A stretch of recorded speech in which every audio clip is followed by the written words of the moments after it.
बच्चे आप लोग को कोई मैंने होमवर्क दिया था? होमवर्क मैंने कुछ दिया था आप लोगों को मैथ के लिए, और मैंने क्या कहा था कि आपको ज्वालामुखी से जो भी सर्किटियाँ निर्मित होती हैं पांच स्तंभ में और आंख में, वो भी मैंने कहा था देखने के लिए। तो देख क्या है आप लोग अजी देखा था। और दक्षिण अमेरिका के बारे में, उत्तरी अमेरिका दक्षिण अमेरिका के नदी के बारे में बोला था, देखा था। तो उत्तरी अमेरिका में कौन सी नदी बहती है? कोई एक नदी का नाम बताइए, पढ़ जाइए। नॉर्थ अमेरिका की कोई एक रिवर का नाम बताइए। कौन सी? मिसिसिपी। कहाँ गिरती है ये? कहाँ पर? कनाडा में गिरती है। हाँ, मिसिसिपी रिवर कहाँ पे गिरती है?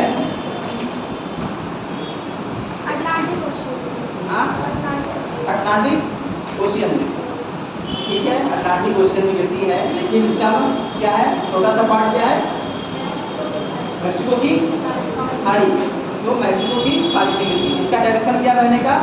उत्तर से लेकर दक्षिण तक, ठीक है। तो आपको मैंने कहा था कि रिवर देख कर आने के लिए, लेकिन आपने वो रिवर नहीं किया। साउथ का साउथ बताइए कौन सी रिवर है? पराग्वे है और पराना भी है, ठीक है। ये किन देशों से होकर रहती है?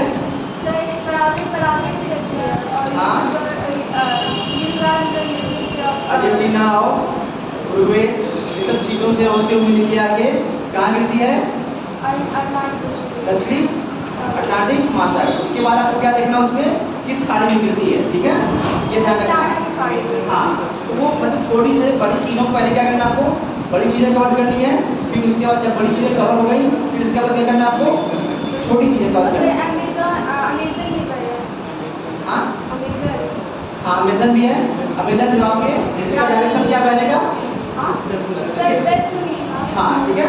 और इसके साथ अगर अमेजन आपने देख लिया है, तो अमेजन की जो ट्रिब्यूटरी है, ट्रिब्यूटरी समझ रही है, सहायक नदियाँ, उनको भी आपको देखना है। ये भी देखना है कि कौन उसका दाहिनी तरफ से आके मिल रही है और कौन बाएं तरफ से, ठीक है। ये भी देखना है, ज़्यादा नहीं, लेकिन थोड़ा थोड़ा करके, क्योंकि मैपिंग का काम क्या होता है, एक लंबा प्रोसेस होता है, लॉन्ग टाइम, यानी एक दिन में आप उसको कवर नहीं कर पाएंगे, ठीक है। धीरे धीरे करेंगे तो एक दिन आपको ऐसा लगेगा कि आपने बहुत कुछ कवर कर लिया। आपको बाद में पता चलेगा भी नहीं, जिस तरह मैं आपको होमवर्क दे रहा हूँ डेली कि आप लोग थोड़ा थोड़ा करके देखते जाइए। अगर आप देखते जाएंगे तो आपको एक दिन ऐसा लगेगा 1 महीने बाद या 2 महीने बाद कि आपने पूरा वर्ल्ड का सब कुछ कर लिया है। अब उसमें डीप में जाना है। इससे पहले हम क्या करते हैं, कंट्री, रिवर और माउंटेन थोड़ा सा दिखाते हैं। इसके बाद आपको फिर उसमें डैम जाना है, फिर उसका लेक मतलब झील पे जाना है, ठीक है। तो सारी चीज़ें और भी देखनी उसमें तो है। पहले आपको ये सब चीज़ों को उत्तरी अमेरिका, दक्षिण अमेरिका, मध्य अमेरिका हो गया। इसके बाद हम क्या करेंगे, अफ्रीका में आएंगे, फिर इसके बाद यूरोप में जाएंगे, फिर ऑस्ट्रेलिया में आएंगे, फिर एशिया में आएंगे, ठीक है। तो इस तरह देखेंगे हो जाएगा थोड़ा थोड़ा। उसके बाद हम लोग जलसरिया देखेंगे, ठीक है। देखिए उसमें ये था, मैंने बताया था ज्वालामुखी द्वारा निर्मित इसका घटना।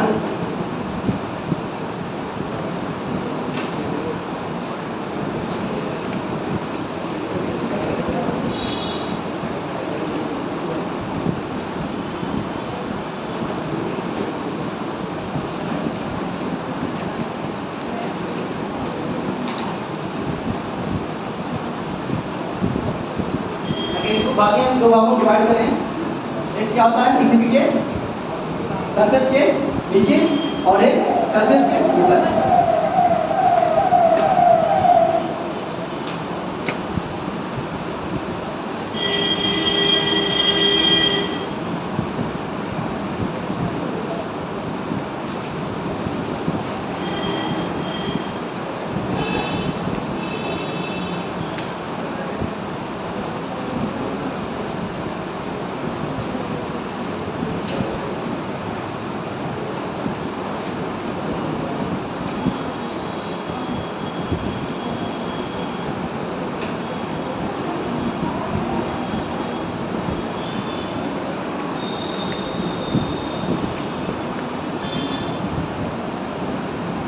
आपने बताया था आपको धरातल पर अगर ज्वालामुखी का उद्गार होता है तो क्या क्या निर्मित होता है, क्या क्या बनता है।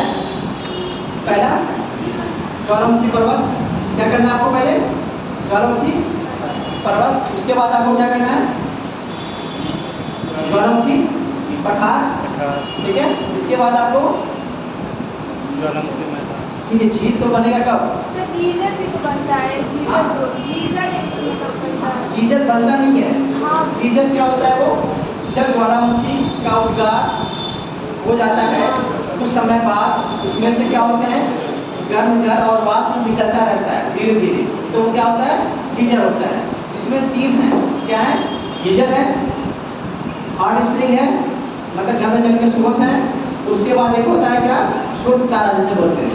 शुष्क तारा में क्या होता है, गैसें निकलती रहती हैं जिसमें सल्फर की मात्रा क्या होता है, ज़्यादा होता है, ठीक है। इसलिए इसको क्या कहते हैं हम लोग, शुष्क तारा बोलते हैं। ये तीन चीज़ें होती हैं ज्वालामुखी के उद्गार के बाद, ठीक है। लेकिन इसकी आकृतियाँ क्या बनती हैं ये डिपेंड करता है। पहला आपको ज्वालामुखी पर्वत बनेगा, दूसरा आपको पठार बनेगा, तीसरा आपका क्रेटर, फिर आपका काल्डेरा और बहुत सारी हैं जैसे ज्वालामुखी समुद्र हो गया, ठीक है। फिर उसके बाद ज्वालामुखी नदी हो गई, ज्वालामुखी मुख हो गया, बहुत सारी चीज़ें। लेकिन मेरे हम लोग 4-5 देखेंगे, ठीक है। आपको ये काल्डेरा और क्रेटर में डिफरेंस पता है, क्लियर है। अगर कोई भी आपसे पूछे, फॉर एग्जाम्पल कोई भी टीचर आपसे पूछे ज्योग्राफी में, आप मुझे बताइए काल्डेरा और क्रेटर में क्या डिफरेंस है, तो आप लोग बता पाएंगे। चलिए आप बताइए। क्रेटर ही काल्डेरा का भाग होता है, भाग नहीं, इसका विस्तृत रूप होता है, ठीक है। क्या होता है, पहले ज्वालामुखी मुख होता है, नदी होती है, जब उसका विस्तार होता है तो क्या होता है, वो क्रेटर कहलाता है। और किसी कारणवश वो क्रेटर नीचे टूट कर गिर जाता है तो और विस्तृत रूप को क्या कहते हैं हम लोग, काल्डेरा कहते हैं, ठीक है।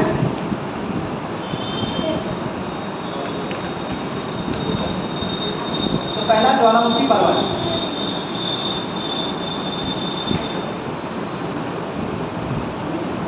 दूसरा आपका ज्वालामुखी पठार,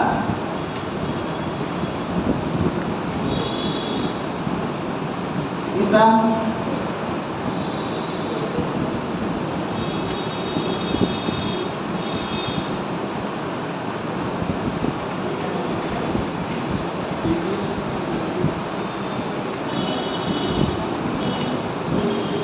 चला क्या था, क्या लिखे थे इधर साइड में, धरातल पर निर्मित स्थलाकृतियाँ, ठीक है। समझ जाएंगे ना आप, कोई पूरा क्लियर हो गया,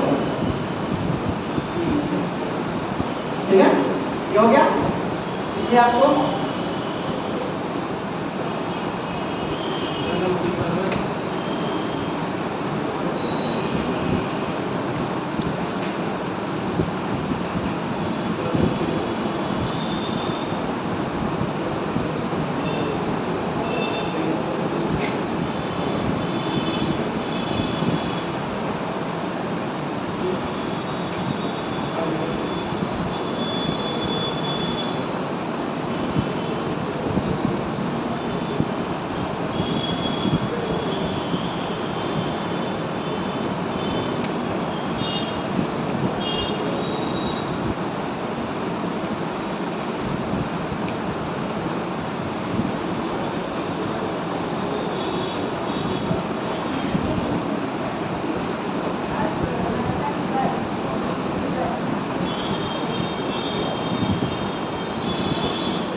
जब बताया था मैंने चट्टान के बारे में, जब मैग्मा बाहर निकलता है तो पृथ्वी के अंदर क्या होता है, वो जम जाता है, ठंडा होकर बाहर निकल नहीं पाता है, तो उसके मध्यवर्ती चट्टान है, ये किसमें आती है, हाईवे पोर्शन, हाईवे प्रेशर में आती है, ठीक है, मध्यवर्ती चट्टान में।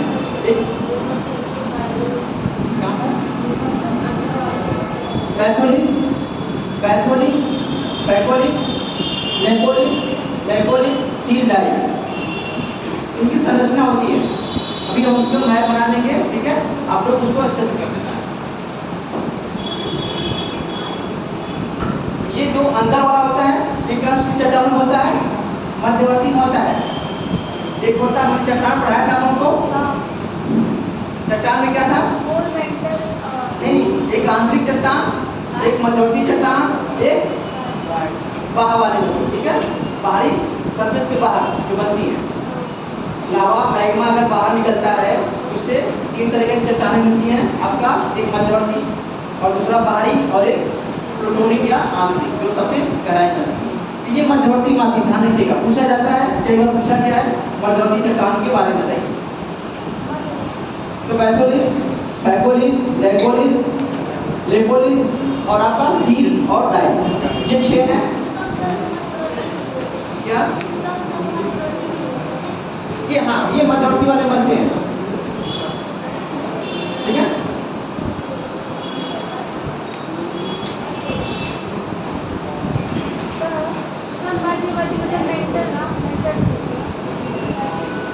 हाँ, मेंटल के, ठीक है।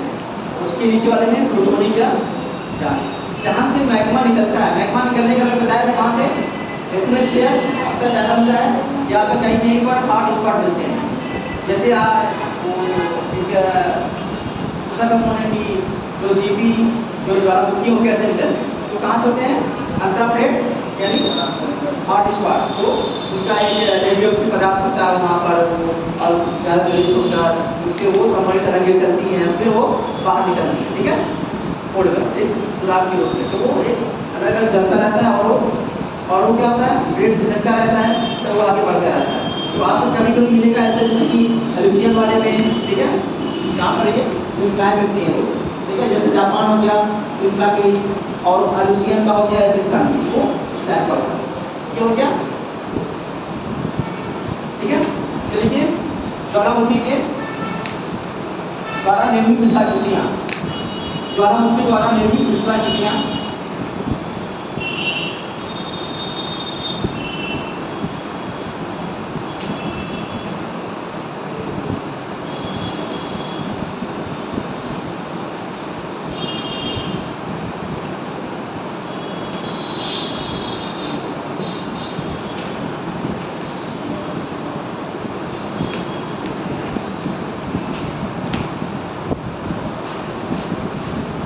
ज्वालामुखी से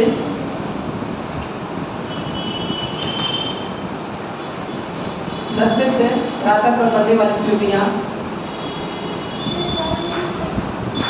धरातल पर ज्वालामुखी के लावा द्वारा निर्मित क्रिस्टलाकृतियाँ, ज्वालामुखी के लावा द्वारा निर्मित क्रिस्टलाकृतियाँ में ज्वालामुखी पर्वत,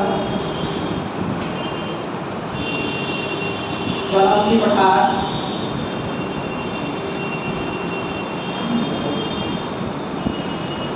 क्रेटर, काल्डेरा,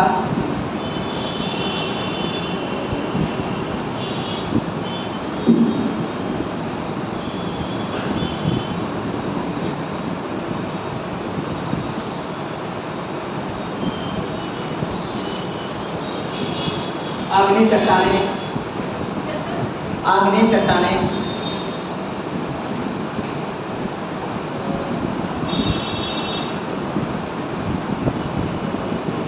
लावा गुंबद, लावा गुंबद, गुंबद आदि निर्मित होती हैं, और भी बहुत सारी हैं। लावा गुंबद आदि निर्मित होती हैं।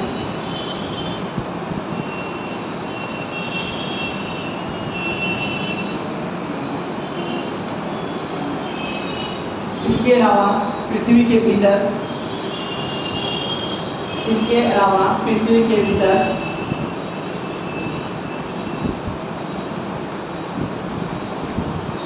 निर्मित होने वाली स्फीतियों में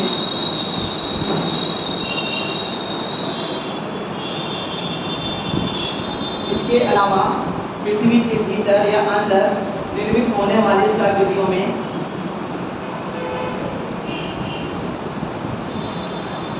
पैथोलिन, पैथोलिन,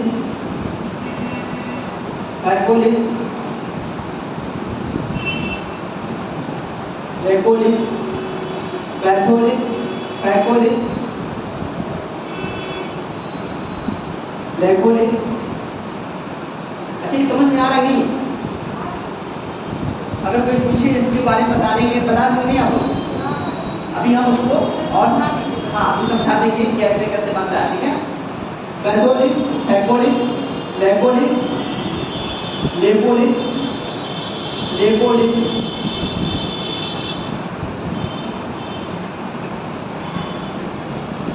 शीट और डाई।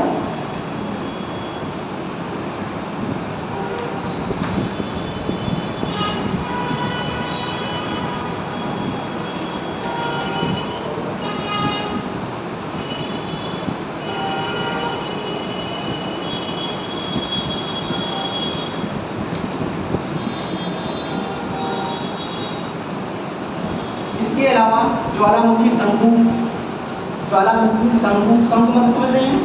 कोन, ठीक है? जो बनता है स्टार्टिंग में क्या बनता है? पहले ज्वालामुखी शंकु बनता है। उसके बाद जब लावा धीरे धीरे इकट्ठा होते रहता है तो वो क्या होता है? पहाड़ या पर्वत का रूप ले लेता है।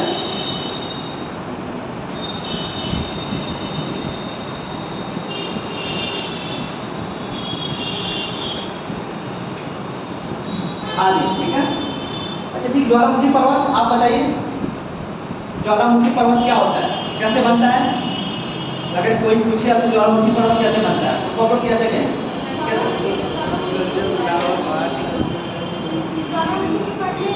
हाँ उसके जो लावा होते हैं वो साथ में निकल जाते हैं। हाँ ज्वालामुखी से अब काफी वर्षों के पश्चात सूख जाते हैं तो मतलब ठीक ठीक, हाँ से भाग बना देते हैं। ज्वालामुखी में पता लगा मोटे होने पे मेरा अब से शंकु काट ठीक ठीक। और आप बताइए? तो मोटे होने पे मतलब मोटे अगर लावा बनते हैं तो हाँ ठीक, ये भी डिपेंड करता है, आपने भी बताया। हाँ अगर वो अम्लीय लावा है, ठीक है, अम्लीय लावा है क्या है वो, तो सिलिका की मात्रा उसमें ज़्यादा होती है जिससे वो गाढ़ा होता है और चिपचिपा होता है, वो ज़्यादा दूर तक फैल नहीं सकता है। तो जब ज्वालामुखी एक नली के द्वारा जब वैसे लावा या मैग्मा बाहर निकलता है तो क्या होता है? उसके अगल बगल वो जमना शुरू करते हैं। जमते जमते क्या होते हैं? पहले वो शंकु का रूप लेते हैं, फिर बाद में आगे चलकर वो एक पर्वत का आकार ले लेते हैं, ठीक है? ये हो गया। दूसरा क्या है आपका? पठार। ज्वालामुखी पठार कैसे बनता है? हाँ बताइए। हाँ बताइए, ज्वालामुखी पठार कैसे बनता है? सर जब लावा पतला होता है तो वो ज़्यादा दूर तक फैलता है, ठीक है? इसी कारण। जब क्या होता है? लावा उसका पतला होता है तो वो उसके साइड में भी होता है, जमता है, बाकी वो धीरे धीरे उसका प्रसार भी होता है, ठीक है? जैसे लावा निकलता रहता है और उसका वो प्रसार होता रहता है और एक लंबे छेद ये फिर क्या होता है? वो फैल जाता है, विस्तृत जाता है, जिससे एक पठार का निर्माण होता है, ठीक है? से ज्वालामुखी पर्वत पठार बन सकते हैं। हाँ ज्वालामुखी पर्वत ज्वालामुखी पर्वत क्या कह रही है? कभी पठार बन सकते हैं। क्यों नहीं? क्या हमारा क्या है? डक्टर का पठार क्या है? हाँ किससे हुआ है? ज्वालामुखी पर्वत नहीं है तो डायरेक्ट पठार ही बनेगा। दरारी उद्भेदन। हाँ तो ये पठार जो दरारी उद्भेदन से ही बनेगी। अक्सर अक्सर क्या होता है? दरारी उद्भेदन से बनते हैं, लेकिन केंद्रीय उद्भेदन से भी क्या बनते हैं? लेकिन हिमालय का है हिमालय का हाँ तो वहाँ ज्वालामुखी का उद्भव हुआ नहीं तो वहाँ कैसे होगा? वहाँ पर हुआ नहीं। हमने कहा ना अभी जब हम पृथ्वी की उत्पत्ति के बारे में जब महासागर और के बारे में पढ़ाएंगे तो उसमें क्या होगा? ये अफ्रीका ये सब एक में सब जुड़े हुए थे। क्या था पहले? पैंथलासा क्या था? सागर था। पैंथिया क्या था? द्वीप था। बाद में कार्बोनिफेरस में उसका डिवाइड हुआ, एक क्या हुआ? गोंडवाना लैंड और एक अंगारा लैंड, ठीक है? बाद में फिर अंगारा लैंड का क्या हुआ? डिवाइड हुआ, फिर उसमें अंगारा लैंड से क्या क्या बने? ये आपके उत्तरी अमेरिका, दक्षिण अमेरिका, अफ्रीका और ये इंडिया और ये सब, ठीक है? ये सब अंगारा लैंड के पार्ट बने। और ऊपर वाले क्या थे? सॉरी नीचे वाला क्या था? गोंडवाना लैंड, ऊपर क्या था? अंगारा लैंड, ठीक है? ये हो गया। तो जब पढ़ाएंगे तो कैसे यहाँ से डिवाइड हुआ, तो फिर कैसे कैसे हुआ, जब तरारी ब्रदर हुआ तो फिर कैसे लावा निर्मित हुआ, लावा का अवतार हुआ, फिर कैसे पठार निर्मित हुआ, तो चीज़ें उस टाइम आपको बताई जाएंगी। ठीक है, तो अभी ज़्यादा पेशेंस रखना है, सारी चीज़ें आपको बताई जाएंगी एक एक करके, ताकि आप हाउस पहुँच ना हो कि इतना सारा। इसलिए हम मैथ भी पढ़ाते हैं, आपको बता रहे हैं, तो एक एक चीज़ बता रहे हैं, एक ही साथ आपको पूरा ज्ञान होगा तो क्या होगा, दिमाग ओवर हो जाएगा। आप इसलिए ध्यान रखना है चीज़ को। पढ़ा हो गया ग्रेटर, ग्रेटर के बारे में आपको बता दिया। ठीक है, इसके बाद आपका कार्डेला, ये हो गया। इसके बाद आपका है बैथोली, क्या है ये भी क्या होती है, गुंबदीदार संरचना होती है। क्या होती है, जब लावा निकलता है तो गुंबदनुमा संरचना बनाता है, उसे बैथोलिथ कहते हैं। बैथोलिथ क्या होता है, जब लावा किसी दो चट्टानों के बीच में जमता है, क्या दो चट्टानों के बीच जमता है, और वो क्या होता है, लहरनुमा होता है, जैसे लहर निकलती इस तरह उसका जमा होता है, तो वो क्या होता है, बैथोलिथ होता है। ठीक है, लेपोलिथ क्या होता है, जो तस्तरीनुमा होता है, जो जैसे ऐसे होता है जमा उसका हो गया, मान लीजिए इस तरह का जमा हो गया। पहाड़ से भी होता है, ये पृथ्वी के अंदर की बात कर रहे हैं, ये बाहर की नहीं है। जो चट्टानों के बीच में ये क्या हुआ, तस्लीनुमा हुआ, उसको लेपोलिथ कहते हैं। और इसके बाद आता है लेपोलिथ। लेपोलिथ क्या होता है, दो चट्टानों के बीच में, दो परतों के बीच में क्या होता है, वो गुंबदनुमा संरचना होती है, वो लेपोलिथ होती है। इसके बाद आता है आपका सील। सील क्या होता है, हाँ, दो चट्टानों के बीच क्षैतिज में जो जमा होता है उसको क्या कहते हैं, सील कहते हैं। ठीक है, और जो वर्टिकल जमा होता है, जो लंबवत होता है, उसे हम क्या कहते हैं, डाई कहते हैं। ठीक है, और ये चीज़ों को आप जब लिखिएगा, जब दिखाएंगे हम आपको, तो उसके सामने ये मैप बना लीजिएगा। ठीक है, जैसे आपको मैंने बताया सील, तो सील क्या होगा, ये डाई। ठीक है, उसके बाद आपका बैथोलिथ। ठीक है, इस तरह आप लिख के कर लेंगे तो आपको कभी वो भूलेगा नहीं। देखिए, ज्वालामुखी और भूकंप जो बढ़िया से जिनको मेंस में आपको लिखने मिलेगा, इसलिए आपको बढ़िया से तैयार करना अच्छे तरीके से, और उसको मेंस में लिख देना है। ठीक है, ताकि 150 शब्द में आए 8 नंबर का, और 250 शब्द में आए तो 12 नंबर का। ठीक है, तो ध्यान रखना आपको। ये समझ में आ गया कि नहीं, बार समझाए इसको, दोनों आ गया। एक बार फिर से समझाइए। बैथोलिथ क्या होता है, गुंबदनुमा संरचना होती है। हाँ, उसके बाद आपका बैथोलिथ होता है, ये क्या होता है, बैथोलिथ लहरदार होती है। फिर आपका लेपोलिथ, दो चट्टानों के बीच, दो परतों के बीच क्या होता है, वो गुंबदनुमा संरचना होती है। लेपोलिथ क्या होता है, एक तस्तरीनुमा होता है। ठीक है, उसके बाद आपका सील क्या होता है, दो परतों के बीच हॉरिजॉन्टल। ठीक है, और डाई वर्टिकल होता है। ठीक है, ध्यान रखें। चलिए लिखिए आप। तो ज्वालामुखी पर्वत दिखाने की जरूरत है आप लोगों को, कि आप लोग कर लेंगे? हाँ जी, ज्वालामुखी पर्वत दिखाने की जरूरत है, सब लोग बताएं। फिगर बनवा लीजिए ना।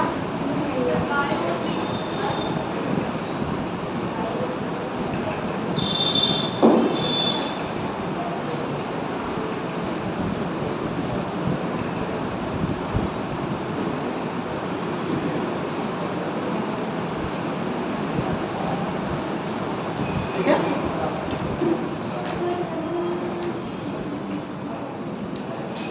आप जब देखेंगे वहां पर, कहाँ पर, इंडीज पर्वत, राकीज पर्वत। ठीक है, तो वहां पर क्या है, सारे ज्वालामुखी पर्वत मिलेंगे आपको, ऊपर से लेकर नीचे तक।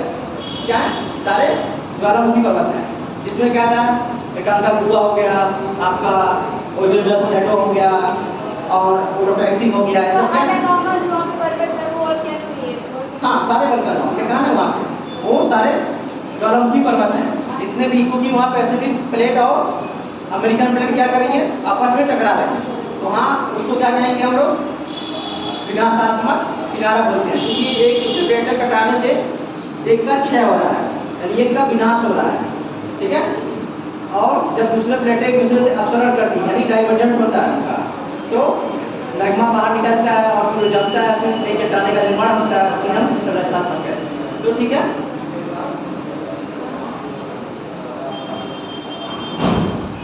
तो ऊपर वाला निकालने की जरूरत है, पहला वाला जो पृथ्वी के ऊपर बनते हैं। हाँ जी, सब लोग बताएं अपना, सबको समझ में आ गया है? क्रेटर और कार्डेरा, ज्वालामुखी पर्वत, पठार, ये सब चीजें कर लेंगे ना, कोई इसमें दिक्कत नहीं है कि एक बार खुद से करके लिखिए। एक बार हम चाह रहे हैं थोड़ा सा राइटिंग स्किल भी आपकी, थोड़ा सोचने समझने की भी शक्ति है, लिखते समय क्या सोच रहे हैं आप लोग, क्योंकि टाइम वहाँ कम रहता है, 20 क्वेश्चन करने रहते हैं। हमने लिखा है तो हम कम से कम हम सिर्फ 16 क्वेश्चन, 17 क्वेश्चन, कभी कभी 15 क्वेश्चन में भी रुक जाते थे, टाइम खत्म, बाद में डायग्राम बना के निकलते थे। तो वो कैसे होगा, प्रैक्टिस के ऊपर डिपेंड करेगा, ठीक है? जितना प्रैक्टिस करेंगे लिखने की, ताकि उस 20 क्वेश्चन को आप 3 घंटे में कवर कर लेते हैं। वो टाइम मैनेजमेंट जो मुझे नहीं आता था, लेकिन आपको वो करना है, ठीक है? चलिए देखिए, उसमें आप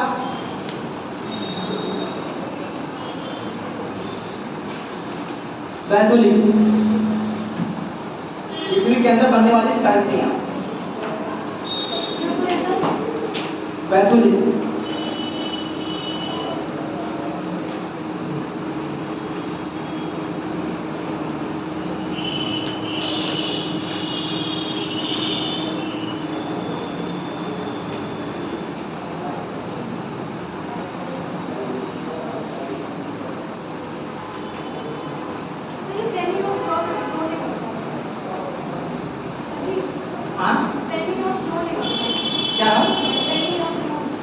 बेनी ऑफ जोन, ये जहां पर चट्टानें पिघलती हैं उसे क्या कहते हैं? बेनी ऑफ मेल्टिंग पॉइंट। हाँ, जहां पर एटमॉस्फेयर जहां होता है आपका, वहीं पर मेंटल के ऊपर वाला चरण उसके, ठीक है? क्या मैंने तो कहा एटमॉस्फेयर, हाँ एटमॉस्फेयर कब है, कहाँ पर है? मेंटल का ऊपरी लेयर, जहाँ पर सारे मैग्मा एक तरलावस्था में वहीं से बाहर निकलते रहते हैं, ठीक है? उसको आप पहले एक आता है जिग्साफिट, क्या बोलते हैं? जिग्साफिट, ये भी एक शब्दावली है। इसको कहाँ मिलेगा आपको? जब हम वेगनर का महाद्वीपीय सिद्धांत, महाद्वीपीय प्रभाव पढ़ाएंगे, तो वो कैसे कैसे ये कहाँ कहाँ फिट हो रहे हैं, तो सब होगा वहाँ पर, ठीक है?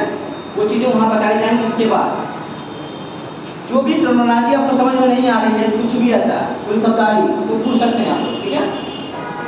ऐसा नहीं है कि सारी चीज़ें हमें आएंगी, लेकिन हाँ इतना तो है, आपको आगे कल बता देंगे, ठीक है? क्योंकि हम भी क्या है, क्या हुआ, कहाँ लिखा है? अच्छा, तो उसमें ऑप्शन में नहीं था ये? हाँ हाँ,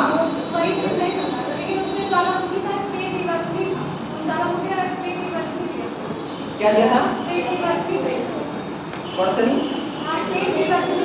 हाँ प्लेट वर्तनी था, हाँ वही गया। प्लेट वर्तनी सिद्धांत से ही रिलेटेड है सब चीजें, ठीक है? जो कि ज्वालामुखी भी आपका हो रहा है, ज्वालामुखी जो भी हो रही है, ज्वालामुखी हो रहा है, ये सब क्या है? एक टेक्टोनिक थ्योरी से ही है। जब प्लेटें आपस में टकराएंगी, एक दूसरे में मर्ज करेंगी, ठीक है, एक अभिसरण करेंगी, तो क्या होगा, एक अंदर जाएगा और वो प्रेशर और हाई टेम्परेचर की वजह से वो ब्रिज होगा, फिर वो बाहर निकलेगा। तो ये चीज़ें ज्वालामुखी भी है, भूकंप भी है, ठीक है, और आपका जो आप बताए हैं ये बेनी ऑफ जोन, ठीक है, ये सब चीज़ें उसी रिलेटेड अभी टेक्टाइल पढ़ाएंगे तो पढ़ाएंगे, ठीक है?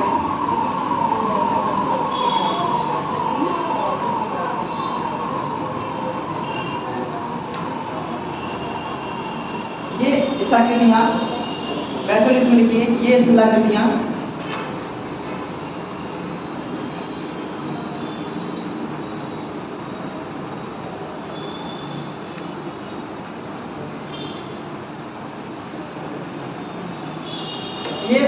मुख्यतः ये स्थलाकृतियाँ मुख्यतः ज्वालामुखी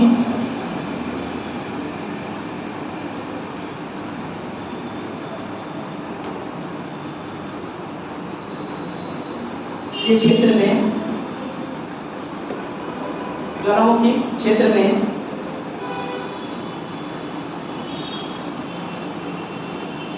एक बृहद या विस्तृत गुंबदाकार संरचना होती है।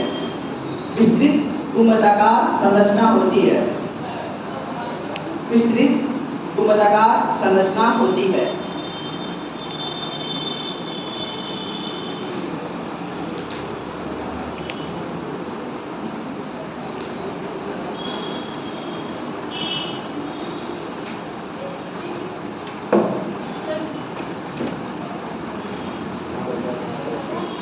गुंबदाकार संरचना होती है।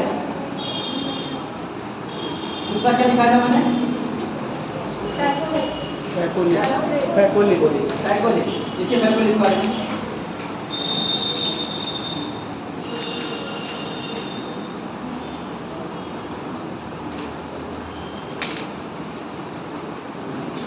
फैकोलिथ भूमि के भीतर, फैकोलिथ भूमि के भीतर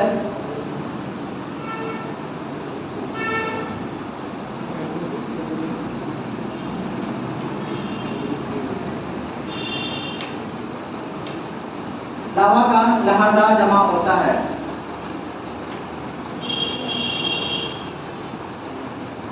लावा का लहरदार जमाव होता है।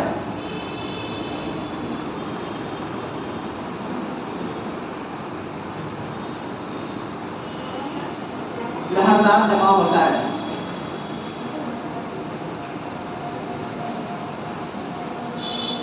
अगला क्या लिखा था मैंने? ऊपर तो हट गया है। क्या था? लैकोलिथ। इसी के लैकोलिथ में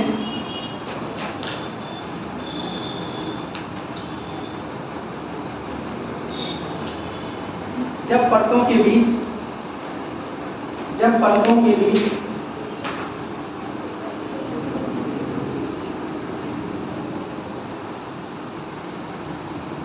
गर्म लावा, जब परतों के बीच गर्म लावा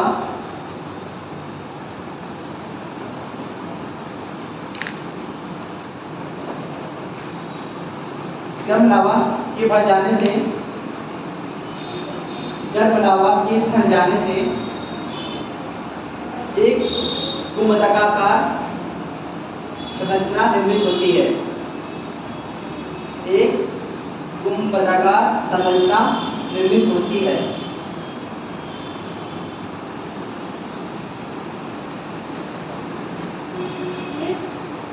गुंबदाकार संरचना निर्मित होती है।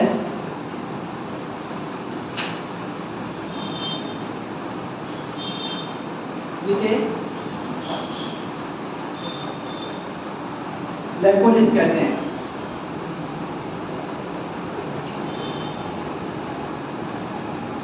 अगला क्या था? अगला क्या लिखा है मैंने? नहीं, इसके बाद लैकोलिथ।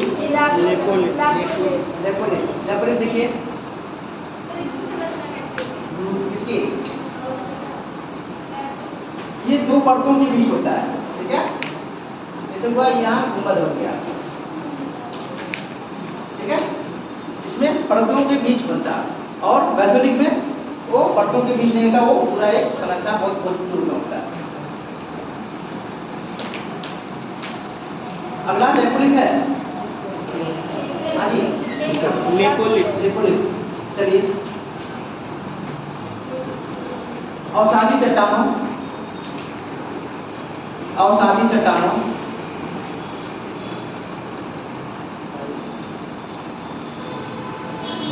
जब लावा, अवसादी चट्टानों में जब लावा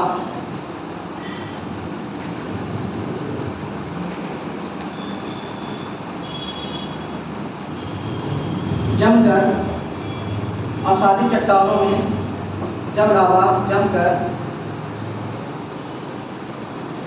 कस्तरी नुमा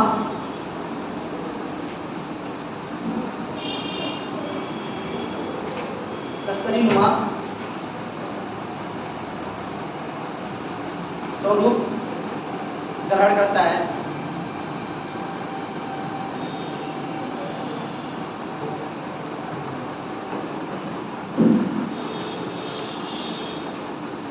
तब उस आकृति को लैकोलिथ कहते हैं।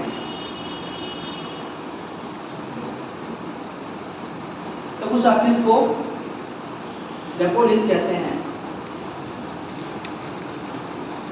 अगला क्या था? डाइक तक सिर्फ था, सिर्फ लिखिए।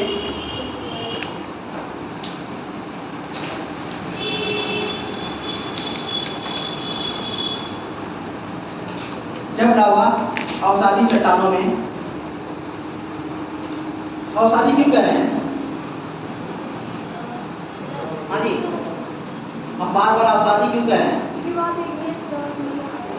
सेडिमेंट्री रॉक, बार बार क्यों कह रहे हैं?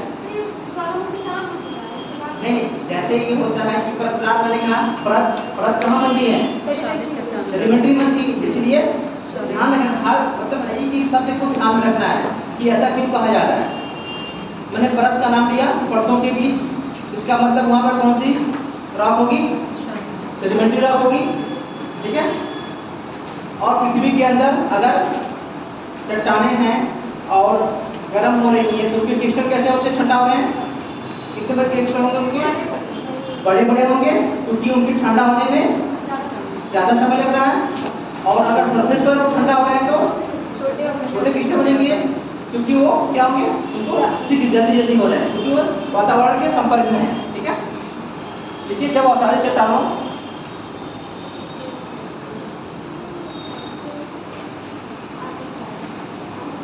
की परतों में प्रवेश कर, जब लावा अवसादी चट्टानों की परतों में प्रवेश कर, जब लावा अवसादी चट्टानों की परतों में प्रवेश कर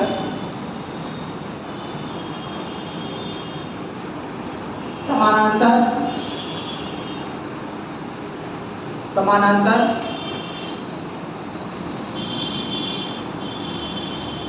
के रूप में जमा होता है,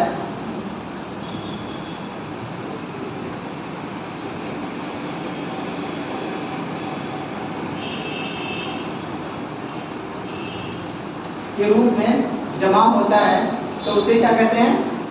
शीट कहते हैं।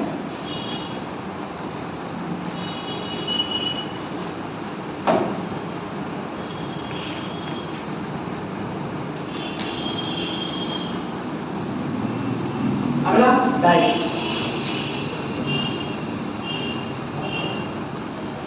डाइक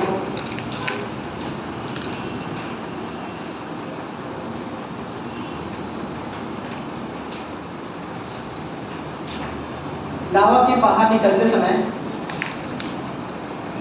लावा के बाहर निकलते समय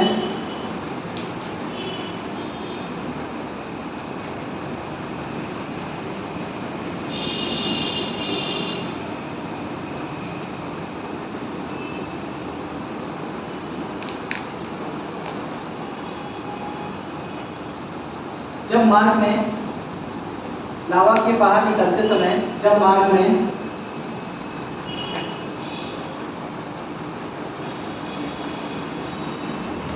अवसादी चट्टानों के बीच,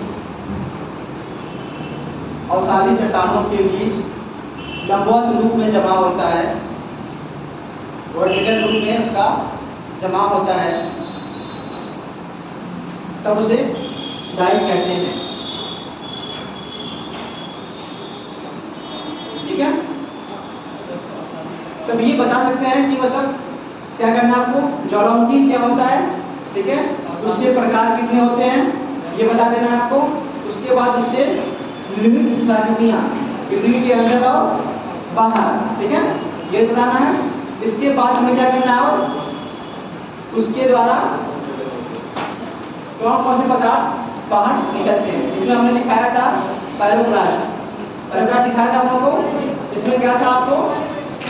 इसमें आपको ज्वालामुखी बम था, और क्या था? लेपली थी, सकोरिया था, उसके बाद क्या था आपका? टफ था, उसके बाद क्या था? रेस का क्या? 5-6 थे ये सब याद नहीं है आप लोगों को?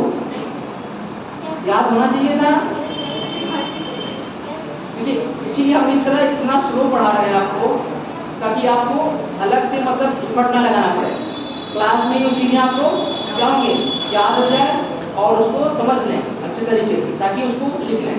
आज जाइए घर पे एक बार कोशिश करिएगा लिखने के लिए, ज्वालामुखी के बारे में 50 शब्द लिखने की कोशिश करिएगा। देखिए आप कितना देख सकते हैं, ठीक है। गर्मी हो रही है ज़्यादा।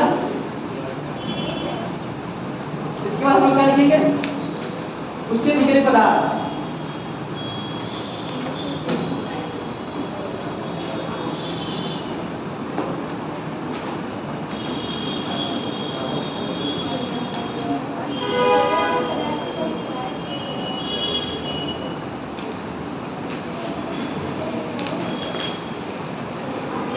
सर ये कल बहुत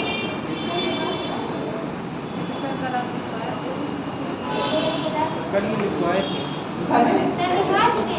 हो गया है, लिखवाए ठीक है। चलिए इसके बाद हम लोग क्या देखेंगे, भूकंप देखेंगे। भूकंप होता क्या है?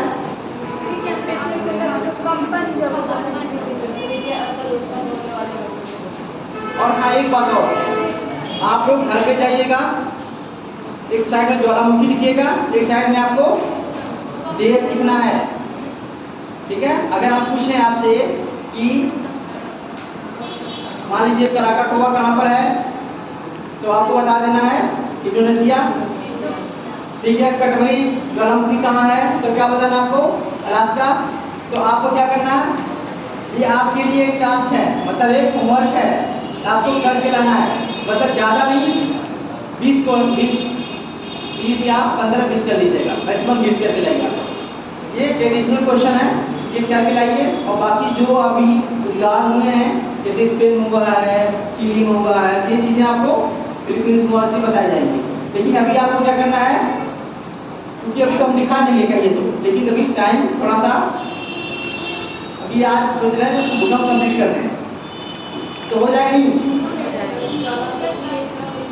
हाँ, एक तरफ ज्वालामुखी और एक तरफ क्या करना आपको, देश, ठीक है। मतलब 20 कम से कम क्या करना है, 20 लिख के लाना है। और अच्छा मतलब ये जो इम्पोर्टेंट है,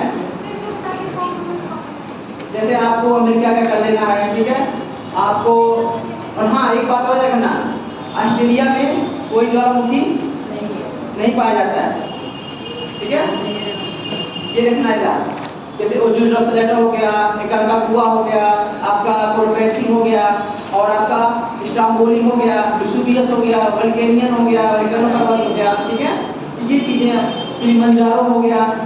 किलिमंजारो कहाँ पर है, ये अफ्रीका में, तंजानिया। माउंट कीनिया हो गया जो कीनिया में है। तो ये आपको करके लाना है, ठीक है। थोड़ा सा आप उस चीज को करिए, ठीक है। चलिए आप क्या करते हैं, लोग भूकंप। और भारत का 2 है, दोनों को याद रखना है। कहाँ पर है, नाटोनम कहाँ पर है, अंडमान निकोबार कहाँ पे है, उत्तर दक्षिण पूर्व पश्चिम कहाँ, अंडमान निकोबार के क्या है, उत्तरी साइड में स्थित है। और वैनद्वीप कहाँ पर है, मध्यवर्ती, अंडमान निकोबार के मध्यवर्ती के क्या है, पूरब में है।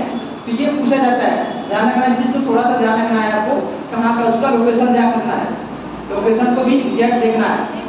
क्योंकि अब मान लीजिए पीसीएस का एग्जाम है, पीसीएस का एग्जाम है तो ठीक है चल जाएगा, लेकिन आईएएस में क्या करेगा, वो आपको डीप ले जाएगा, लेकिन चीज को रखेगा, ठीक है। जैसे पूछ दिया आपको अभी कि पाक खाड़ी और मन्नार की खाड़ी कहाँ पर है, इंडिया और पाकिस्तान, अरे इंडिया और श्रीलंका का बॉर्डर पाक स्टेट होता है। मतलब उसके उत्तरी साइड पूरब है, पश्चिम, उत्तर है, दक्षिण कौन सा है, दक्षिण में। तो ये लोकेशन देखनी है आपको, ठीक है। कौन ऊपर वाले में, कौन नीचे वाले में, और वो दोनों को क्या रामेश्वरम के बाद धनुषकोड है, उसके वो चीजें कर रही है। ये चीजों का एडम ब्रिज है, तो ये सब चीजों को एक एक करके देखना है, ठीक है। तो आपको ये चीजें ज्वालामुखी और देश कर दिखाया मुझे लिखकर, हम सबका देखेंगे एक एक करके फुल टाइम लेकर, ठीक है। कोई भी आपका बहाना नहीं चलेगा, सबको दिखाना है। चलिए अब क्या करना, भूकंप। भूकंप होता क्या है,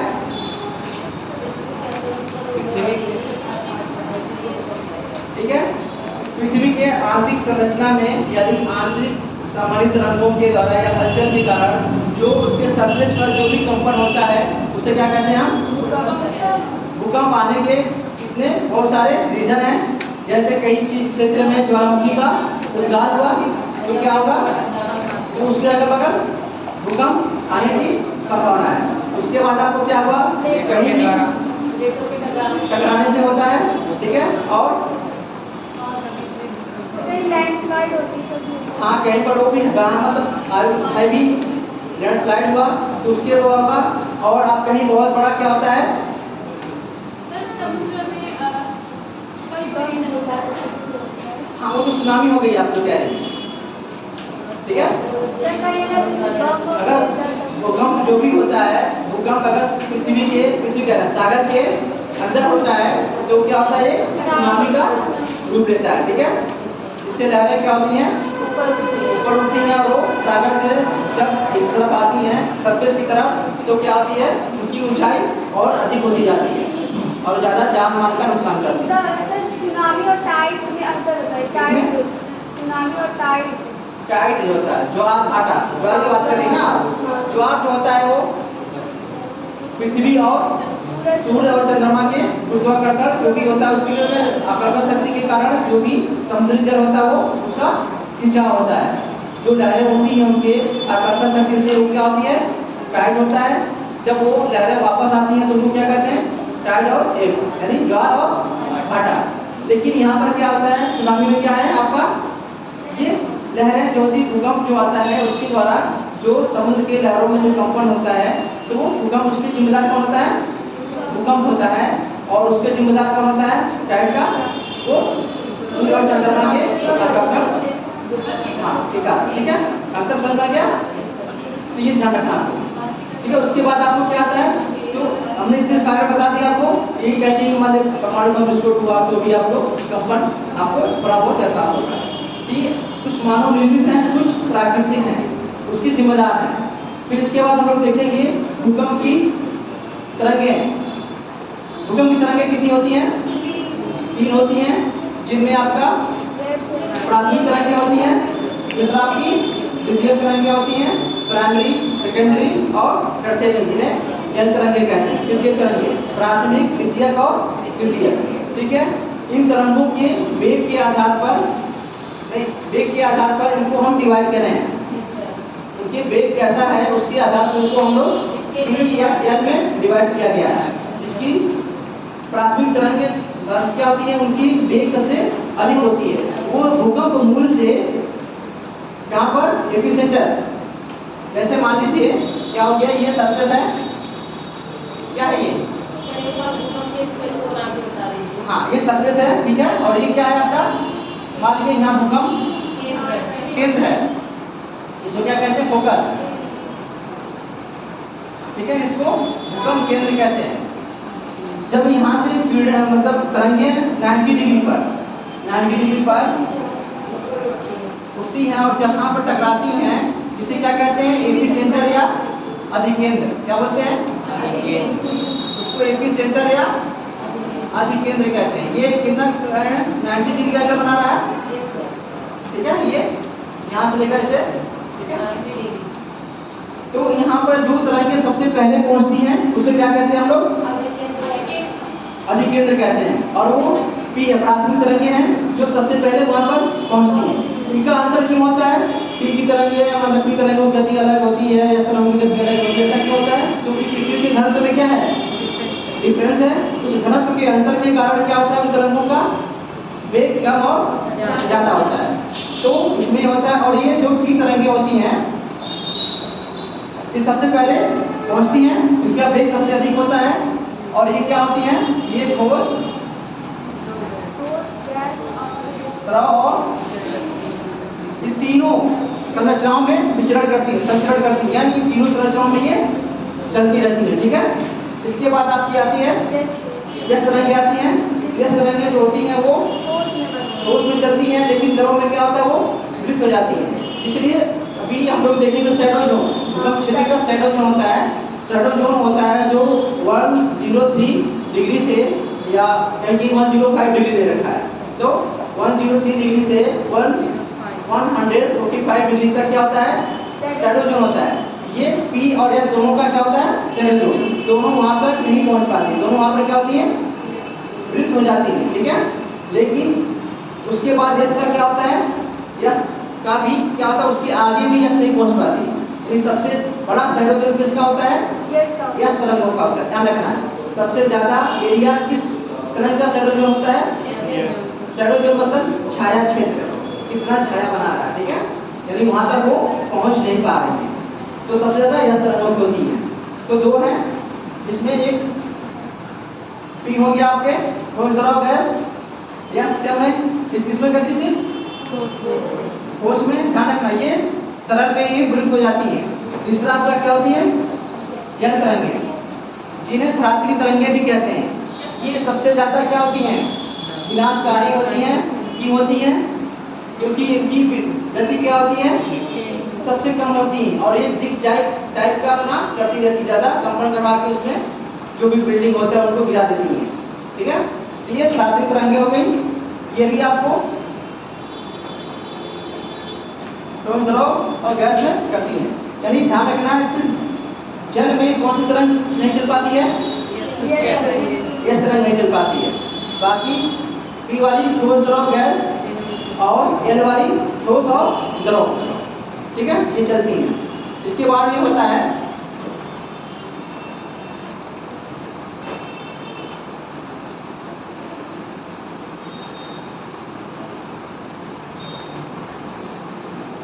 फिर पीजी और एफसी, ये तरंगे हैं। और एक और तरंग क्या होती है, पी स्टार और एस स्टार, क्या होती है, पी स्टार और एस स्टार। ये भी क्या करती हैं, ये भी इनके मूवमेंट, इनकी वेग के अनुसार इनको रखा गया नाम। पी और एस से जो तरंगे कम होती है उनको क्या कहते हैं, जिनका वेग कम होता है उनको पी जी और एस जी कहते हैं। लेकिन और जो उनके दोनों के बीच में जिनका वेग होता है उनको पी स्टार और एस स्टार कहते हैं। इतना हो गया। और शैडो जोन की जो बात आई हमने बताया आपको,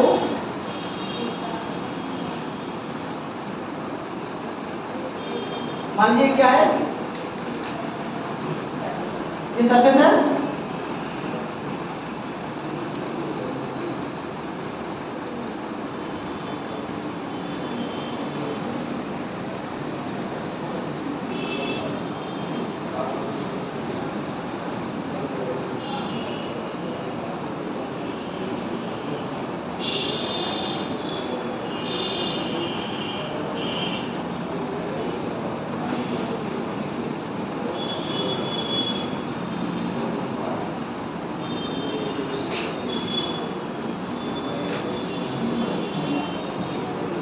यहाँ पर दोनों क्या, पी और एस दोनों का क्या है, यहाँ पर शैडो जोन बनता है, ठीक है। लेकिन ये दोनों डिवाइड क्या है, यहाँ से लेकर यहाँ तक का ये किसका बनता है, सिर्फ एस का बनता है। ध्यान रखना आपको, दो है, पूछा जाता है किसका सबसे ज्यादा शैडो जोन बनता है, एक बार पूछा गया था। तो आपको क्या बताना है, एस तरंगों का सबसे ज्यादा शैडो यानी छाया क्षेत्र बनता है, उसके बाद पी का बनता है। पी का और एस का दोनों का पूछेगा एंगल, पी और एस का शैडो जो बनता है किस एंगल में बनता है। तो आपको बताया कि डिग्री तक बनता है, वो आपको 103 डिग्री से लेकर 145 डिग्री तक आपको पी और एस दोनों का होता है, ठीक है। और बाकी 130 से ऊपर तक जितना होता है सब उसका एस का बनता है। वहाँ पर पी की तरंगे जाती है लेकिन एस की तरंगे नहीं जाती, ठीक है। ये हो गया आपका। और इसके बाद हम लोग देखेंगे वितरण, भूकंप का वितरण। तो भूकंप का वितरण कहाँ कहाँ पर है, जहाँ पर ज्वालामुखी का वितरण है, जो रिंग ऑफ फायर जिसे हम बोलते हैं, जहाँ जहाँ ज्वालामुखी का उद्गार होगा, विस्फोट होगा, वहाँ पर क्या होगी, सरफेस क्या होगा, कंपन करेगा, ठीक है। तो वो वितरण आपको ध्यान रखना है। जहाँ जहाँ ज्वालामुखी का वितरण, जहाँ और प्लेटें जहाँ पर टकरा रही हैं, वहाँ मूवमेंट हो रहा है, वहाँ पर वो ज्वालामुखी जहाँ भी चीज़ें हो रही वहाँ पर भी भूकंप आएंगे। और भूकंप मैंने बताया था मानव निर्मित भी होता है, अगर कहीं भी परमाणु बम का परीक्षण किया जाता है, कुछ होता है, तो वहाँ पर भी क्या सरफेस क्या होगा, कंपन करेगा, तो भी भूकंप में आएगा, ठीक है। तो चलिए देखिए भूकंप के बारे में।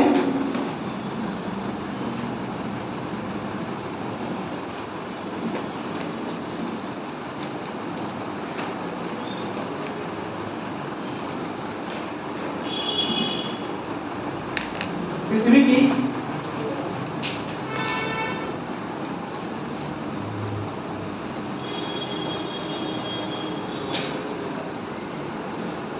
आंतरिक हलचल के कारण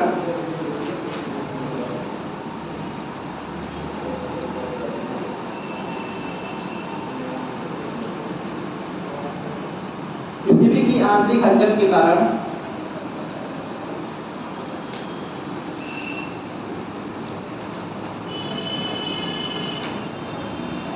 पृथ्वी के धरातल, पृथ्वी की आंतरिक हलचल के कारण पृथ्वी के धरातल पर होने वाले कंपन को भूकंप कहते हैं।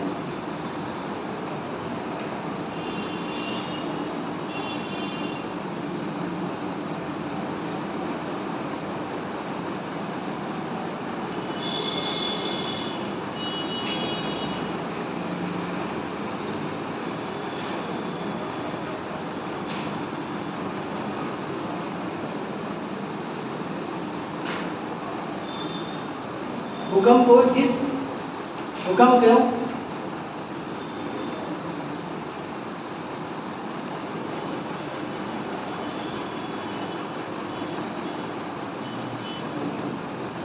जिसके अध्ययन करते हैं, भूकंप के बारे में जो अध्ययन करते हैं उसे सिस्मोग्राफ कहते हैं। भूकंप के बारे में जो अध्ययन करते हैं उसे हम सिस्मोग्राफ कहते हैं।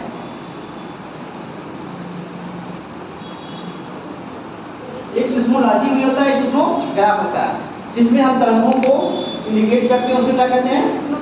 सिस्मोग्राफ कहते हैं।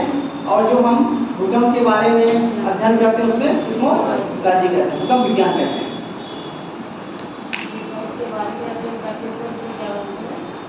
सिस्मोलॉजी या भूकंप विज्ञान।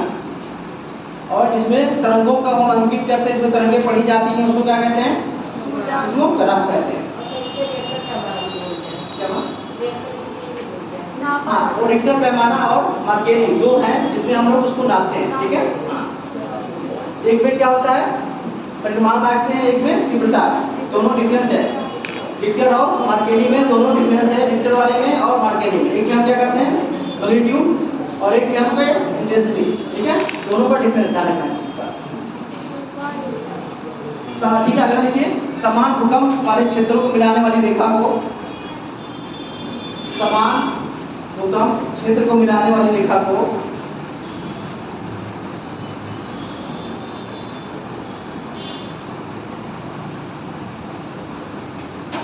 होमोसिस्मल कहते हैं। यानी एक ही समय पर जहां जहां भूकंप आया है उसे क्या कहेंगे? उन रेखाओं को मिलाएंगे तो उसे क्या कहेंगे? होमोसिस्मल। होमोसिस्मल।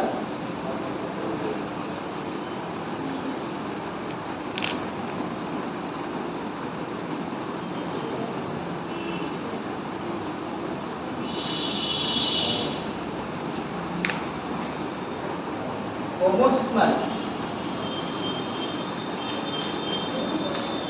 समान भूकंप वाले क्षेत्रों को मिलाने वाली रेखा को क्या कहते हैं? होमोसिस्मल। ठीक है, समान तीव्रता वाले क्षेत्रों को मिलाने वाली रेखा को, समान तीव्रता वाले क्षेत्रों को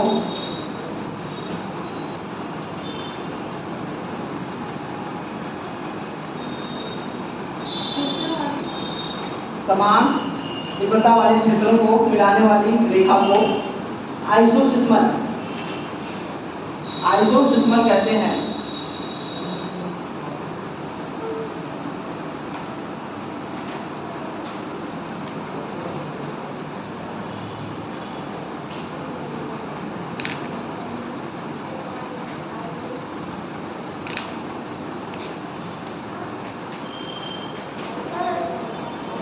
हाँ,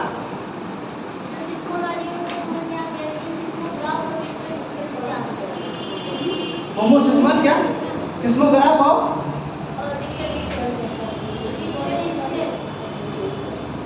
देखिए रिक्टर स्केल जो होता है, सिस्मोग्राफ क्या होता है? वो एक पैमाना है, लेकिन उसका मेन पैमाना क्या है आपका? रिक्टर और मर्केरी, जिस पर हम लोग डिवाइड करते हैं कहते हैं। जैसे रिक्टर क्या होता है आपका? 1 से लेकर आपका कितने तक? 12 तक या 9 तक? रिक्टर कितना होता है? 1 से 9 या 1 से 12 है? हाँ, रिक्टर और मर्केरी 12। देखिए, और वो क्या होता है? एक से जैसे ही हम एक से दूसरे पर जाते हैं वो क्या होता है? वो 10 गुना उसकी वृद्धि होती है। उसकी तीव्रता कितनी वृद्धि होती है? 10 गुना वृद्धि होती है। ठीक है, और एक होता है कि आपकी जैसे कि कितना नुकसान हुआ, एक होता है आप कितना नुकसान हुआ वो होता है, और एक होता है आपकी उसकी तीव्रता कितनी है, ठीक है। तो वो होता है रिक्टर, और अभी हम इस पर आ ही रहे हैं, ठीक है। चलिए देखिए, भूकंप जो होता है जहां से प्रारंभ होता है, भूकंप पृथ्वी के अंदर जिस केंद्र से प्रारंभ होता है, भूकंप पृथ्वी के अंदर जिस केंद्र से प्रारंभ होता है उसे भूकंप मूल कहते हैं।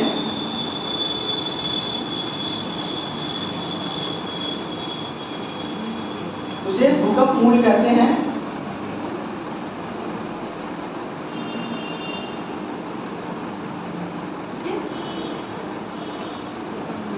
भूकंप पृथ्वी के केंद्र पर जहां से प्रारंभ होता है उस केंद्र को भूकंप मूल कहते हैं,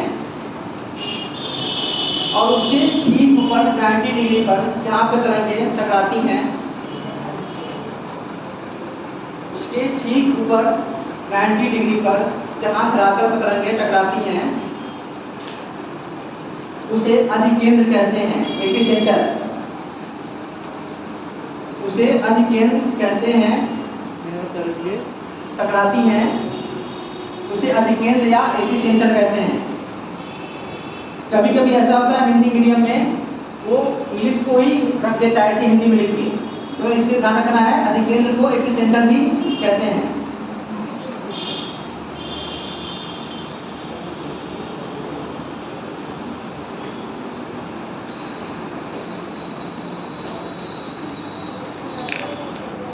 भूकंप का सर्वाधिक प्रभाव उसके केंद्र के पास होता है।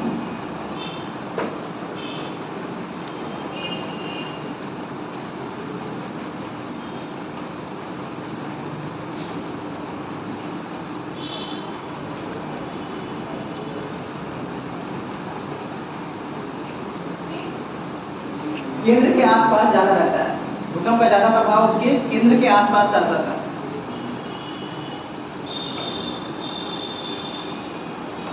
भूकंप के नापने के दो पैमाने हैं।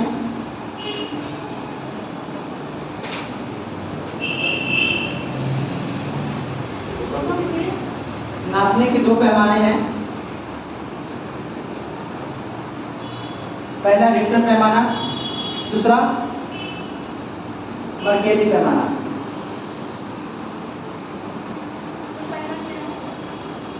रिक्टर पैमाना, दूसरा मर्केली। मार्केली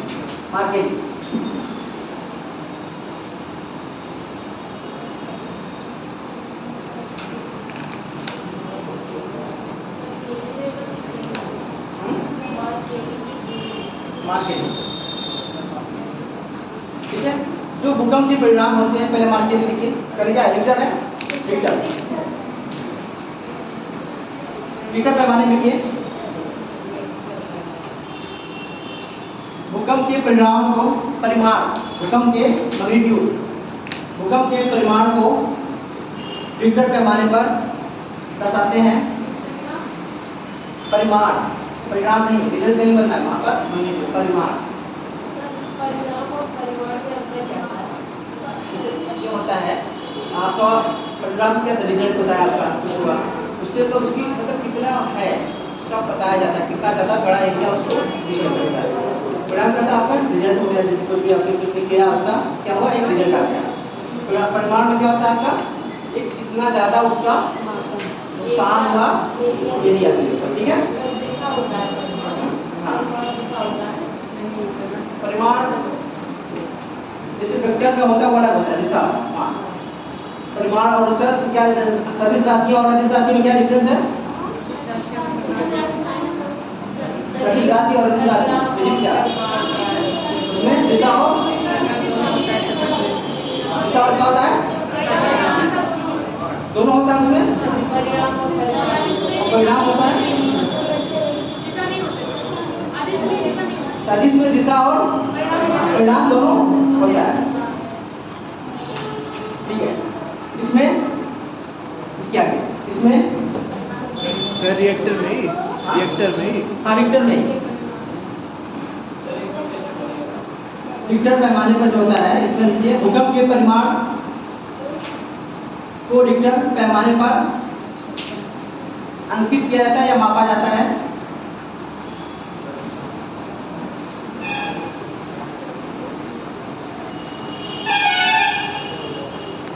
ये रिक्टर पैमाना एक लघुगणकीय पैमाना है, लघुगणकीय पैमाना है, मतलब छोटा पैमाना है, लघु यानी छोटी गणना करने वाला पैमाना है।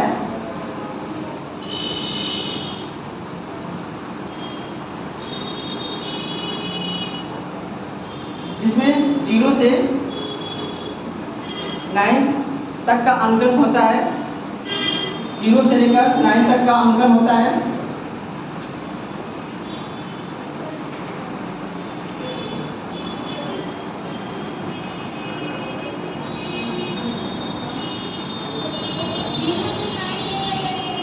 हाँ, 0 से 9। हाँ बोलिए। 0 से 9 रिक्टर में क्या है? 0 से 9। उसमें क्या है? 12 है। बारगेनी में क्या है? 12 तक है। हाँ, उसमें ज़्यादा देखा जाता है, जैसे 9 तक है, उसमें कितना है? 12 तक है। ठीक है, लिखिए आगे इसलिए। और प्रत्येक संख्या की वृद्धि पर, और प्रत्येक संख्या की वृद्धि पर 9 तक है अंकन किया जाता है या मापा जाता है।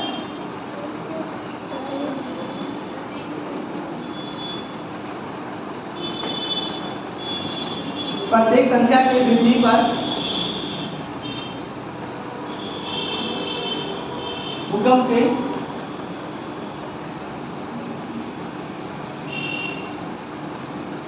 के परिमाण में 10 गुना वृद्धि होती है।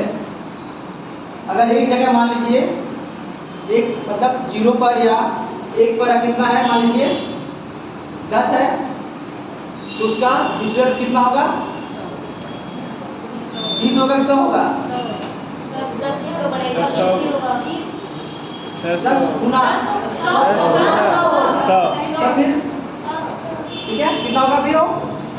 यानी हर एक पर जैसे एक एक स्टेज बढ़ेंगे हम लोग, उसमें 10 गुना की वृद्धि होती है। जैसे हम लोग कहते हैं कि अभी 5 पॉइंट इतने की तीव्रता की आया है, कहीं की 6 तीव्रता की आई है, तो कहीं की 7 का दिखाता, पढ़ते नहीं न्यूज पेपर है आप लोग, तो वो चीज़ें उसका गुना में वृद्धि क्या होती है, उसकी वृद्धि होती जाती है, और उतना ही वो क्या होता है, विनाशकारी होता है, मतलब ज़्यादा नुकसान करता है, तोड़ ज़्यादा होता है।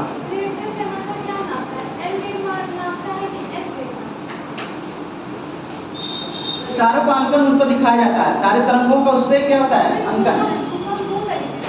हाँ, दो तरीके से होता है, एक आंतरिक होता है, बाहर नहीं आ पाता है, हाँ, और एक होता है बाहरी सतह को दिखाता है, तो 3 तरंग के बाहरी सतह को दिखाते हैं।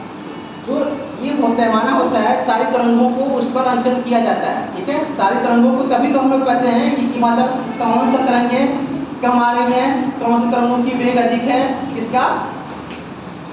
हमने क्या बोला आपको, सबसे ज्यादा नुकसानदायक कौन सी तरंगें होती हैं? यल होती हैं, तो ज्यादा यल का उस पर ज्यादा आएगा, ज्यादा नुकसान कौन करती है, यल। लेकिन उस पर तीनों तरंगों को हम अंकन करते हैं।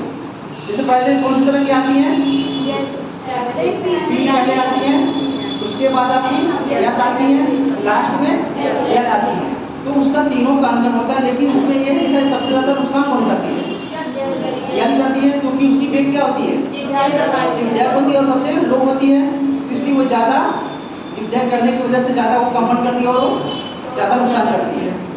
कोई तेज कोई मतलब पी वाली आई चली गई, उससे क्या होता है, ज़्यादा नहीं होता है, यस वाली भी आई और चली गई। लेकिन सबसे लो तरह की जो होती है वो देर तक रहती हैं और क्या करती हैं, वो ज़्यादा तोड़ मचाती हैं। तो उन तीनों का अंकन करते हैं।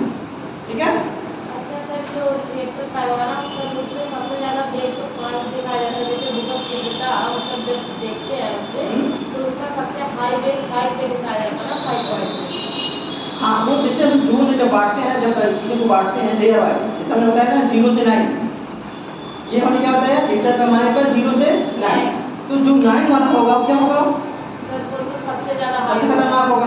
तो जितना भी उस पर जितने भी अंकन किया जाता है, जितने भी उसका परिणाम जिस तरह की आदमी जिस हिसाब से देखा जाता है, उस हिसाब से उसका क्या होता है, वेग होती है और उसकी तीव्रता होती है, उतना नुकसान होता है उसका। जैसे उसकी तीव्रता हुई तो 5 तक जैसे वो सबसे हाई पे 5 को मतलब रखा जाता है 9 से पहले, जो बहुत ही ज़्यादा खतरनाक होते हैं। उससे पहले लोग 1 2 3 4 तक है, तो सर उनको मतलब कि उनकी उसमें ग्रुप में रखा जाएगा। जैसे इसे तो हम लास्ट जैसे ग्रुप में उसको हम रखेंगे ना। डिवाइड करेंगे कि लो से हाई तक का, यस सर। 0 से 1, 0 से 2, अभी उसको हम आपको चाहिए तो उसको हम लिखा देते हैं कैसे, ठीक है? कैसे कैसे आपको 0 से 1, 0 से 2, 0 से 3, 1 से 1 उसको अलग अलग लेयर पे कौन कम नुकसानदायक है, कौन ज़्यादा है, कौन से ज़्यादा है, ठीक है? कौन मीडियम में है, ये चीज़ें होंगी। जैसे हमारे भारत में कितने जोन है? 4 जोन है। कौन कौन जोन है? 4 जोन है। पहले क्या था? 5 था, लेकिन BIS ने क्या किया? उसको 4 में कर दिया, जिसमें पहला और दूसरा को एक ही में कर दिया गया है।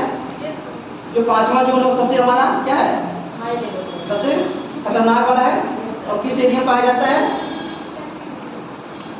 हिमालय रीजन में, ठीक है? वो हिमालय रीजन, नॉर्थ ईस्ट वाले एरिया में, ठीक है? और कुछ आपका भुज एरिया में, जो गुजरात का कुछ पोर्शन इसमें है। तो ये 5 वाला हुआ है। 4 वाला थोड़ा सा उससे क्या होगा, क्या नुकसान होगा? 3 वाला और 1 2 तो ये गिरकर चले जाते हैं। तो ये अभी उसको हम एक एक करके आपको वो भी दबा देंगे, ठीक है? क्या लिखा है इसमें हमने?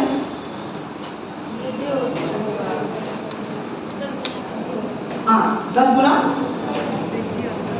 वृद्धि होती है, ठीक है? लिखिए रिक्टर एग्जाम्पल लिखिए, फॉर एग्जाम्पल के लिए।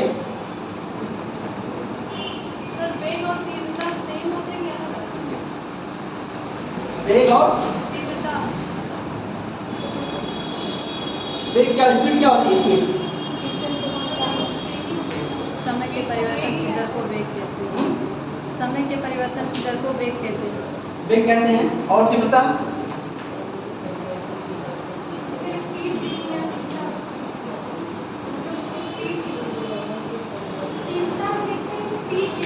तीव्रता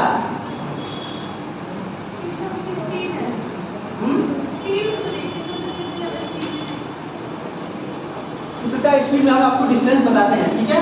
तीव्रता और वेग में क्या अंतर है, ठीक है? इसमें थोड़ा सा माइनर डिफरेंस है, उसको हम आपको कर बताते हैं, ठीक है? तीव्रता और वेग में, ठीक है? दोनों का अंतर डिफरेंस हम आपको एक माइनर डिफरेंस है, उसको हम कर बताएंगे, ठीक है? चलिए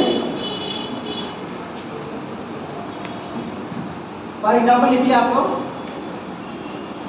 रिक्टर पैमाने पर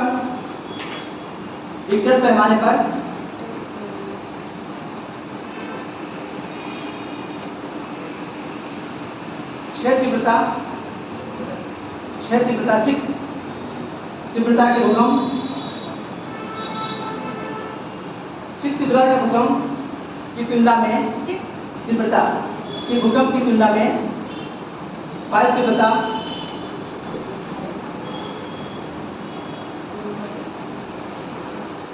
5 तीव्रता के भूकंप में 10 गुना की वृद्धि होती है। मान लीजिए 6 पर कितना है?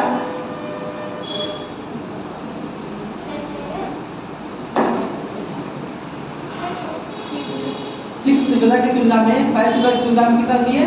10 गुना की वृद्धि होती है, ठीक है? अब देखिए दूसरा मार्केली पैमाना 5 भूकंप की तीव्रता क्या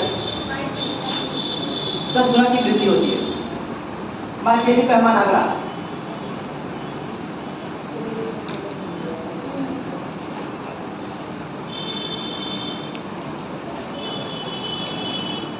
मार्केली पैमाने पर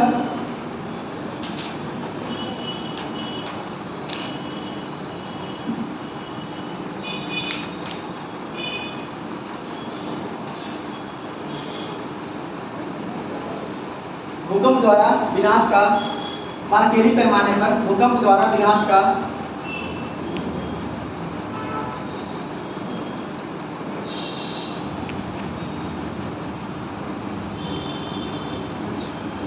मूल्यांकन किया जाता है।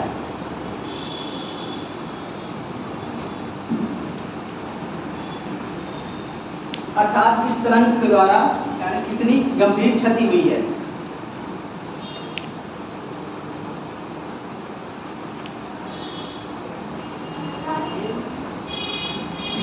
क्षति हुई है।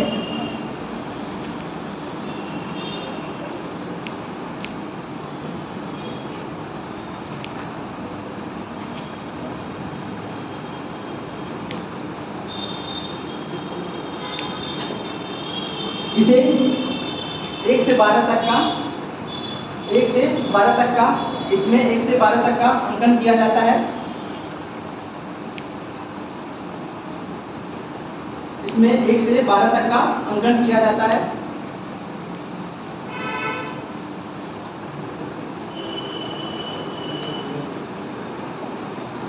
जिसे 8 बिंदु तक का प्रलयकारी भूकंप कहा जाता है, जिसमें 8 अंक तक का प्रलयकारी 8वें अंक तक का प्रलयकारी भूकंप कहा जाता है।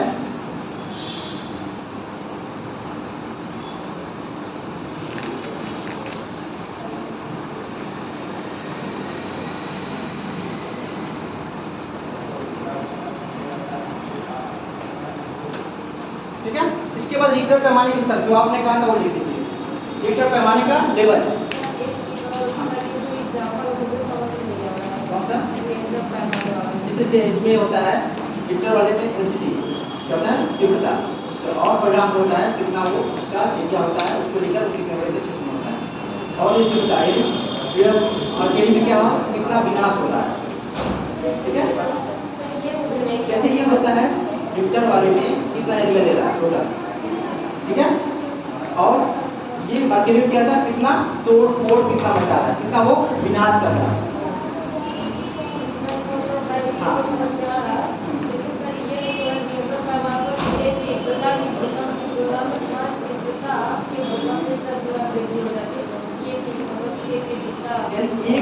एक अंक से जब दूसरे अंक पर जाते हैं, ठीक है, उसमें कितनी वृद्धि होती है, 10 गुना की वृद्धि होती है। अगर एक जगह कितना 5 पर क्या हो रहा है आपका, मान लीजिए नुकसान कितना हुआ 5 पे, नुकसान कितना हुआ आपका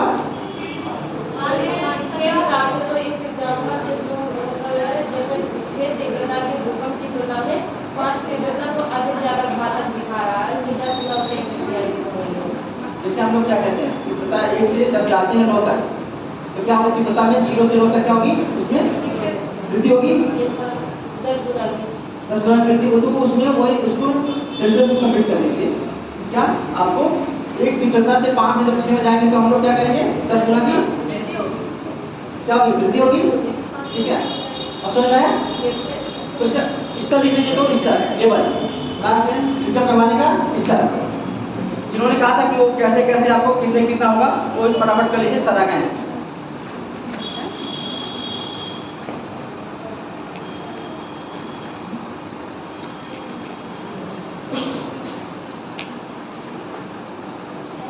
ठीक है, 1 से लेकर 1.09, 1 से लेकर 1.09, 1 से लेकर 1.09। आगे लिख लीजिए उसके ये सूक्ष्म भूकंप होते हैं। क्या होते हैं, यहाँ पर माइनर यानी कम भूकंप हल्के फुल्के क्या होते हैं वो मिलते हैं 1 से लेकर 1.09। अगला लिखिए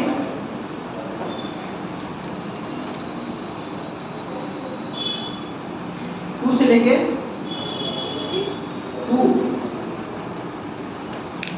3.9, 2 से लेके 3.9।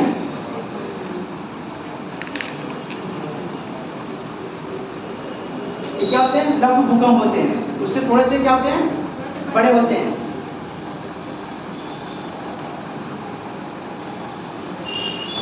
इसमें क्या होता है, सिर्फ हम क्या करते हैं, अनुभव करते हैं, फील करते हैं उसको कि हल्का फुल्का कोई मतलब हिला। ठीक है, अगला लिखिए 4 से लेकर 4.9, 4 से लेकर 4.9। इसे हम क्या करते हैं, इसे भी खिड़कियों पर दरवाजों पर क्या हमको करते हैं, दरारें आ जाती हैं। हाँ हल्का फुल्का फील करते हैं। इसे लाइट हल्के फुल्के भूकंप लिखिए, हल्के लाइट भूकंप, लाइट आर्ट करें मतलब हल्के भूकंप, हल्के लाइट। ठीक है, हल्के फुल्के जब दीवारों पर खिड़कियों पर आपको इसका एहसास होगा। अगला लिखिए 5 से 5.9, 5 से 5.9।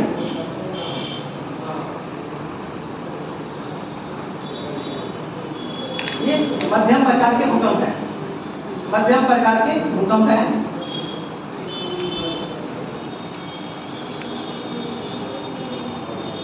सिक्स से लेकर 6.9, 6 से लेकर 6.9।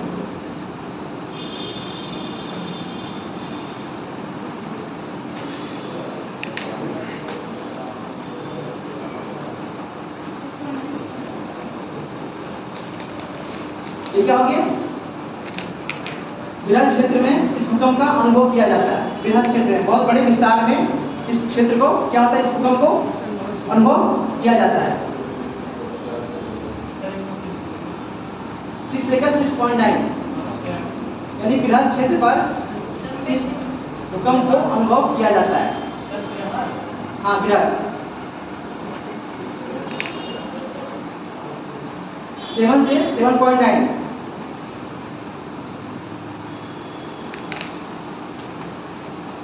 इसमें अधिकांश भवनों को क्षति होती है, अधिकांश भवनों को क्षति होती है।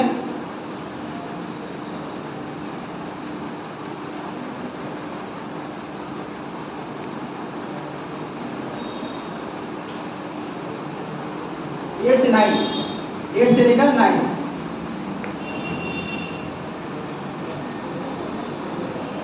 संपूर्ण विनाश की स्थिति होती है सबसे ज्यादा 8 से लेकर 9, क्योंकि वो 9 क्या उसका अंतिम है।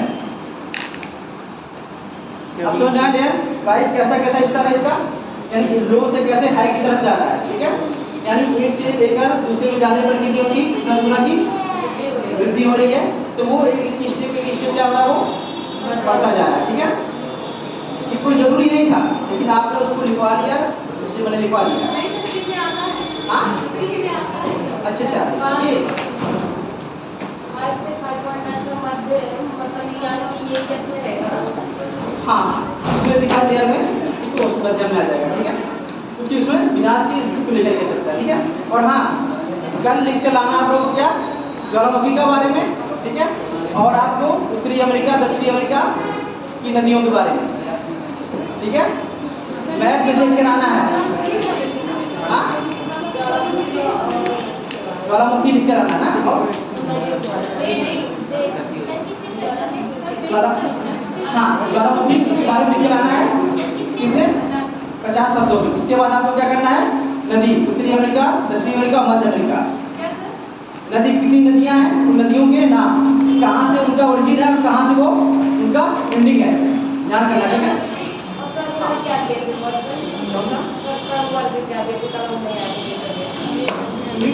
मैप के लिए मैप और कर नहीं रहा है, जल्दी से मैप करके लाइए, ठीक है।